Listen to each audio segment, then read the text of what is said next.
Love and peace to you. This is a verbal discourse on the Welt Ethos. My name is Peter Johansson Osisi, and I work with Asona Ashram.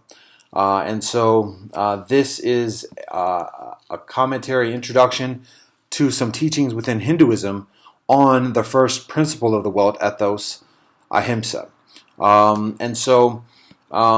Within the Bhagavad Gita of Hinduism, the actual text, the Bhagavad Gita itself, is a dialogue between Sri Krishna and Arjuna.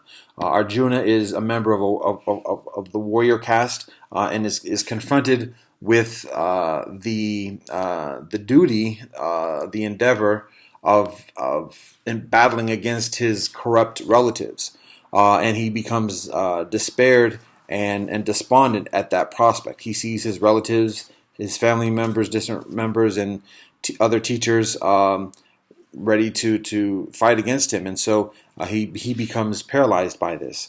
That is how the Bhagavad Gita opens, and the remainder of it is the conversation between him and Sri Krishna, who is his charioteer, who's eventually revealed as the celestial being Sri Krishna, and so it is a spiritual discourse right in the middle of the battlefield, and so there's a paradox whereby Arjuna is taught to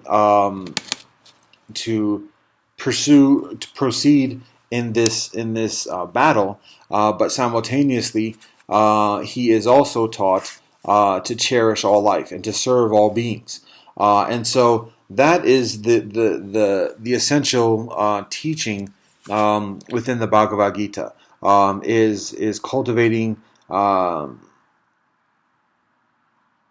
The essential teaching is spiritual ascendance, transcendence towards unity and with Brahman, the ultimate reality of the universe, and that is done through cultivation of meditation, but also through compassion and service to others. Those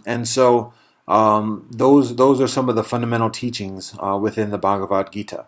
And so in that compassion and that service to others, there is also that precept of Ahimsa. And so there are numerous teachings throughout the Bhagavad Gita that describe this. And so one of the basic precepts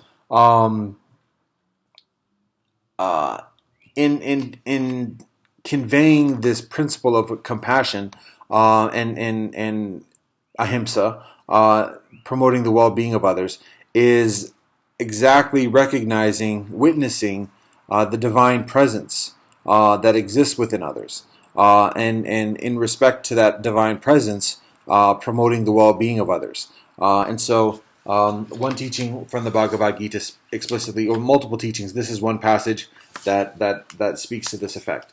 This is the Bhagavad Gita, chapter 2:55, chapter 2, verse 55.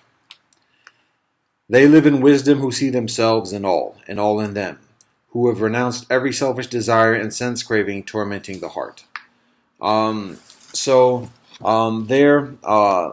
Sri Krishna tells Arjuna that the divine presence exists within Arjuna, but it also exists within everybody, and it is to be revered. And so Sri Krishna encourages Arjuna to recognize it within himself, the timeless eternity that exists within Arjuna and within all of us, but also to recognize it within others. And this is exemplified within the ancient Hindu salutation of Namaste. The divine presence within me recognizes the divine presence within you. And so Sri Krishna teaches this as a precept for promoting the well-being of others.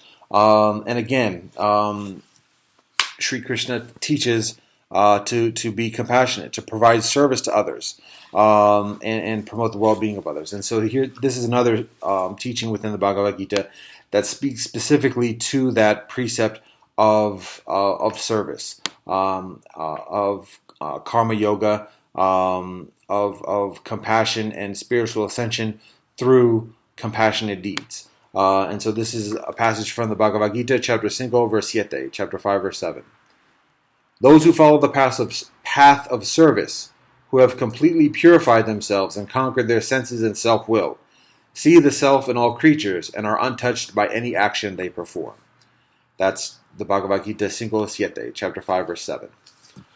So, Sri Krishna teaches that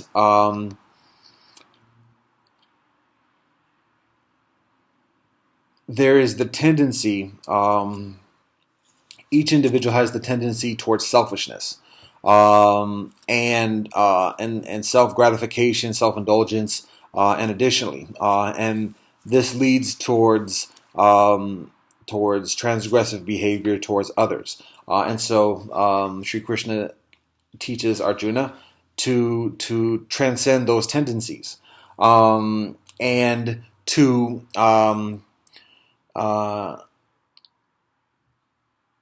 let go of the egotistical pursuits and cultivate compassion for others, selflessness, altruism, empathy, and serve others. And so Sri Krishna goes further to describe that that is the ultimate challenge, that the greatest enemy that we each have is our own selves, our own selfish tendencies, and the consequences that are manifested through these selfish tendencies.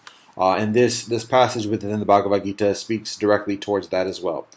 This is the Bhagavad Gita, chapter 3, 42 a 43, chapter 3, verse 42 to 43. The senses are higher than the body, the mind higher than the senses. Above the mind is the intellect, and above the intellect is the Atman. Thus, knowing that which is supreme, let the Atman rule the ego. Use your mighty arms to slay the fierce enemy that is selfish desire. That is the Bhagavad Gita, chapter 3, 42 a 43, chapter 3, verse 42 to 43. So, again, the greatest enemy that we have, that each of us has individually, is our own individual selves, our own selfish tendencies, our egotism, and the indiscretions and transgressions that result from those selfish tendencies. And so there's the teaching within the Bhagavad Gita to overcome that, to be selfless, and to promote the well-being of others. And this is all part of the experience, part of the discipline in practicing Ahimsa. So those are some teachings from Hinduism. Love and peace to you.